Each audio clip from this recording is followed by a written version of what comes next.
Himanta Biswa Murdabad! BJP go back! BJP go back! Himanta Biswa high! Himanta Biswa high!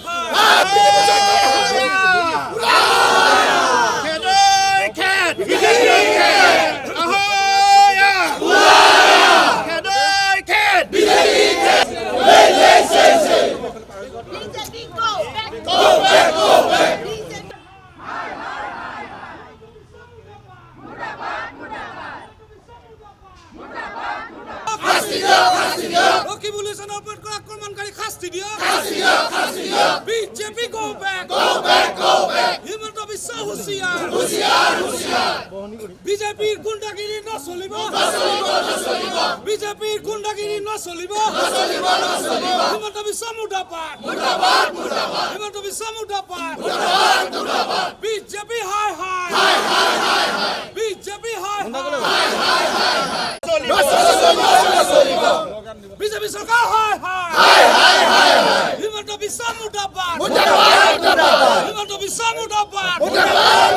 BJP গুন্ডাগিরি না চলিব BJP গুন্ডাগিরি না চলিব এই মুখ্যমন্ত্ৰী হিচাপে হিমন্ত বিশ্ব শৰ্মাৰ পদত্যাগ দাবী কৰিছোঁ কাৰণ গৃহ বিভাগৰ দায়িত্বত আছে হিমন্ত বিশ্ব শৰ্মা কালি আপোনালোক সকলোৱে দেখিলে যে আৰক্ষীৰ ওপৰত আক্ৰমণ চলিছে যি PSO আছিলে ৰকিবুল হুছেইনৰ যি দেহৰক্ষী আছিলে দেহৰক্ষীক দুষ্কৃতিকাৰীয়ে কালি আক্ৰমণ কৰিছে আৰু বেয়াকৈ আহত কৰিছে তাৰ মানে প্ৰশাসন চলোৱাত আৰক্ষীক চলোৱাত হিমন্ত বিশ্ব শৰ্মা ব্যৰ্থ হৈছে গতিকে গৃহমন্ত্ৰী হিচাপে হিমন্ত বিশ্ব শৰ্মাৰ পদত্যাগ কৰিব লাগে আৰু ভাৰতীয় গণতন্ত্ৰ সুৰক্ষিত কৰিব লাগে ভাৰতীয় সংবিধান সুৰক্ষিত কৰিব লাগে আৰু এটা সকিয়নি দিছোঁ কংগ্ৰেছ কৰ্মীক ওপৰত এই ধৰণৰ আক্ৰমণ আমি সকলো কোনো কংগ্ৰেছ কৰ্মীয়ে মানি নলওঁ আৰু ইয়াৰ প্ৰতিবাদ চলিব যেতিয়ালৈকে নজিৰবিহীন যেতিয়ালৈকে শাস্তি নাপায় দোষীয়ে তেতিয়ালৈকে সমগ্ৰ দেশ জুৰি ইয়াৰ প্ৰতিবাদ চলি থাকে তেখেতৰ নিজা সমষ্টিতে ৰূপহীহাট অঞ্চলত দিন দুপৰতে বিজেপিৰ গুণ্ডা বাহিনীয়ে তেখেতক আক্ৰমণ কৰিছে